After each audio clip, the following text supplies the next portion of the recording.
Je m'étais proposé de garder l'appartement de ma cousine pendant qu'elle et son mari assistaient à un congrès à Lyon.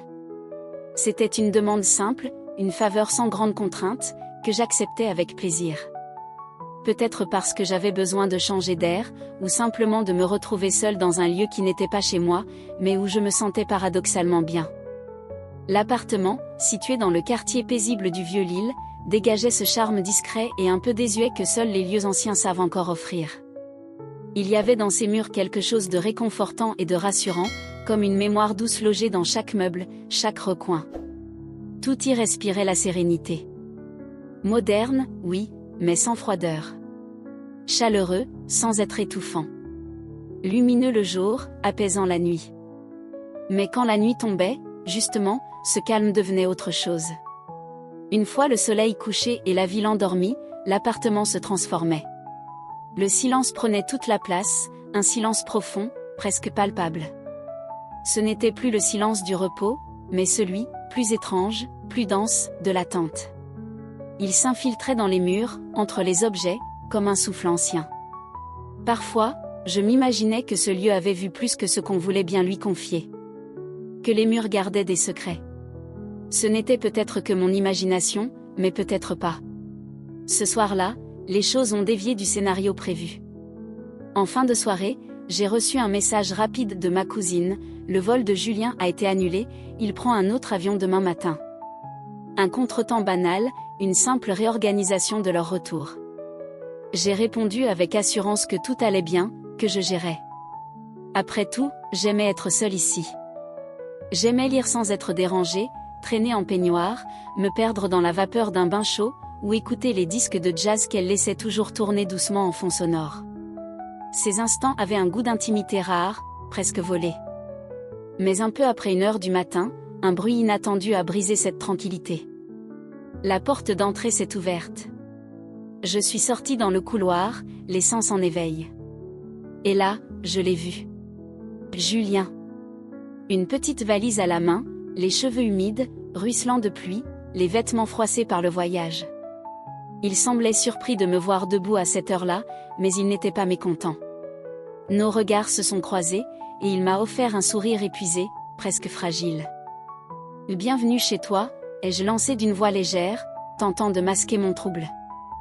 Il a haussé les épaules en retirant sa veste trempée. « Je crois que j'aurais besoin de quelque chose de chaud », a-t-il soufflé, avec ce regard en coin, entre fatigue et suggestion. Je ne savais pas si cette manière de me regarder était intentionnelle ou simplement le fruit du manque de sommeil. Mais une chose en moi s'est éveillée. Quelque chose d'enfoui. De lointain. De longtemps éteint. Je lui ai préparé une tisane à la camomille pendant qu'il allait se changer. Dans la cuisine, seule la pluie battait doucement contre les vitres, accompagnée du tic-tac régulier de l'horloge. C'était comme si le temps avait décidé de ralentir. Quand il est revenu, vêtu simplement d'un t-shirt gris clair et d'un pantalon de détente, il avait l'air différent. Plus jeune. Plus vulnérable, aussi. Il s'est installé en face de moi, à la grande table en bois, et j'ai senti le sol légèrement se dérober sous mes pieds. « Toi non plus tu ne dors pas ?» a-t-il demandé d'une voix calme. « On ne dort jamais très bien dans un lit qui n'est pas le sien », ai-je répondu doucement, en le regardant. Il a hoché lentement la tête. Nous avons bu en silence, mais ce silence-là n'était pas vide. Il vibrait d'une tension sourde, presque insoutenable. Une tension faite de regards volés, de soupirs retenus, de mots non dits. Nos mains reposaient à quelques centimètres l'une de l'autre. Entre nous, il y avait le souffle tiède du chauffage, le bourdonnement lointain du réfrigérateur, et nos respirations. Juste cela. Et pourtant, tout semblait chargé d'un sens plus grand. « Tu te souviens de la dernière fois où on était seuls » a-t-il murmuré soudainement.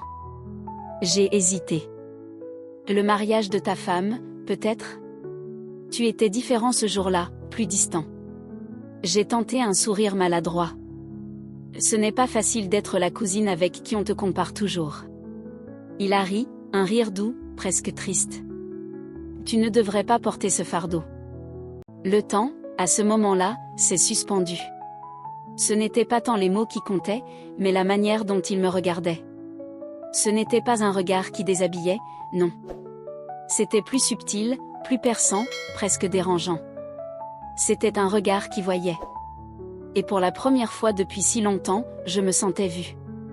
Il a parlé ensuite de son vol, de la météo, de détails sans importance. Mais chaque mot sonnait comme une tentative de ne pas laisser le silence parler à notre place.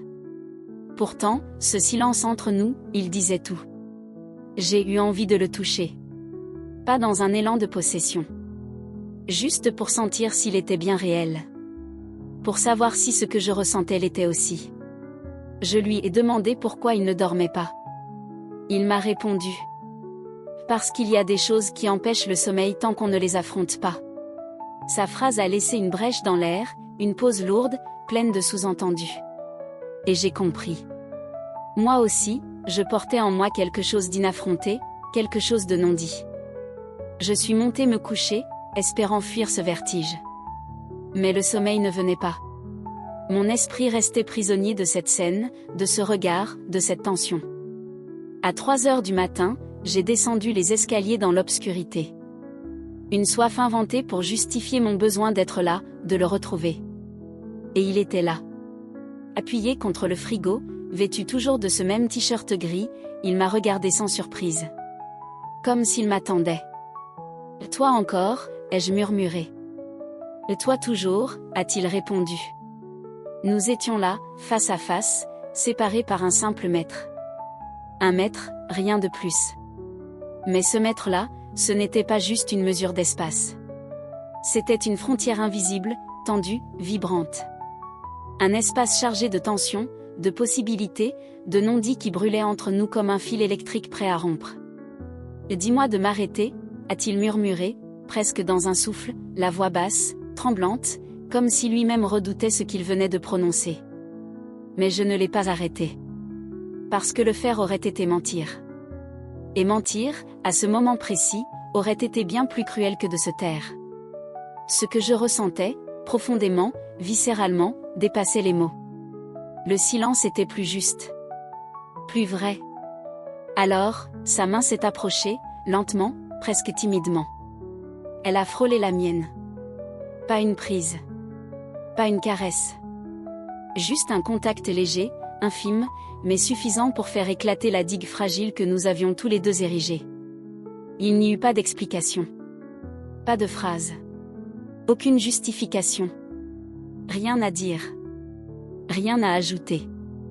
Ce qui se passait entre nous n'avait pas besoin d'être nommé.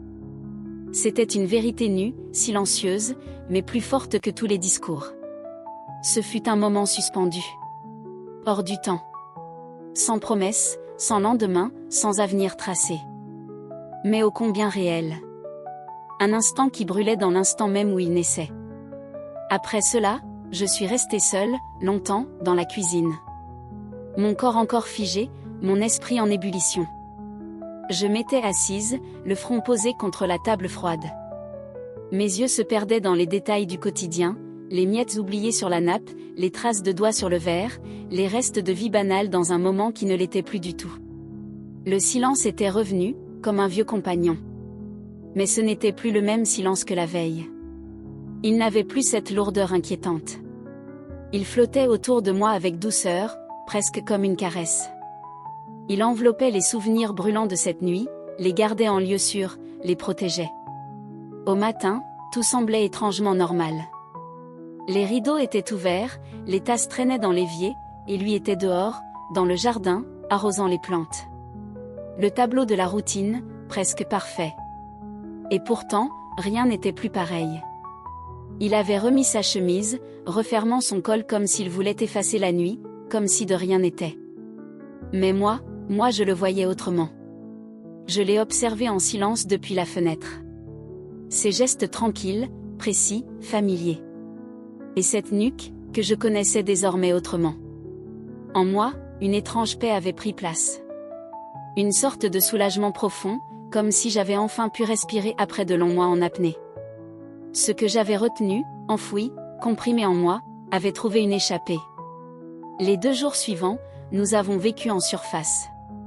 Des mots polis, des gestes mesurés, presque mécaniques. Mais le silence entre nous avait changé de nature. Il n'était plus attente. Il était entente. Un pacte muet, implicite. Un équilibre nouveau. C'était comme une page tournée que l'on n'ose pas relire, de peur de troubler le souffle qu'elle a laissé derrière elle. Quand ma cousine est revenue, elle m'a accueillie avec chaleur, sans soupçon. Elle m'a prise dans ses bras, pleine d'affection. Elle ne savait rien. Et je l'ai regardée avec tendresse, mais aussi avec une culpabilité sourde, difficile à nommer. Pas contre elle. Pas vraiment. C'était moi, c'était mon histoire. Mon réveil. Mon vertige. C'était lui. C'était moi. Et c'était aussi, personne. C'était un moment hors du monde, hors des règles. Suspendu. Je suis partie dans l'après-midi. Il n'y a pas eu d'au revoir théâtral. Juste un regard, un « merci pour tout », un « prends soin de toi ». Et c'était suffisant. Ou peut-être que ce n'était pas du tout suffisant, mais c'était ce qu'il fallait. Dans le train du retour, le paysage défilait comme un film silencieux, les champs, les gares, les silhouettes anonymes sur les quais. Je regardais tout cela sans vraiment voir, le cœur encore pris ailleurs. Je me suis demandé s'il pensait encore à cette nuit. Ou si, déjà, il l'avait rangée quelque part dans un coin discret de sa mémoire. Une boîte bien fermée, à ne jamais rouvrir. Moi, je savais. Je savais que je ne pourrais pas oublier. Je ne l'ai jamais revue. Et pourtant, cette nuit la vit encore en moi. Comme un murmure ancien qui ne s'éteint jamais vraiment. Il y a des moments dans la vie qui ne demandent pas de suite. Ils ne veulent rien d'autre que d'exister. Ils sont là pour te rappeler qui tu es. Pour te réveiller, t'ébranler, te réconcilier avec une partie de toi-même que tu croyais perdue. Parfois, ce sont les erreurs qui te réveillent.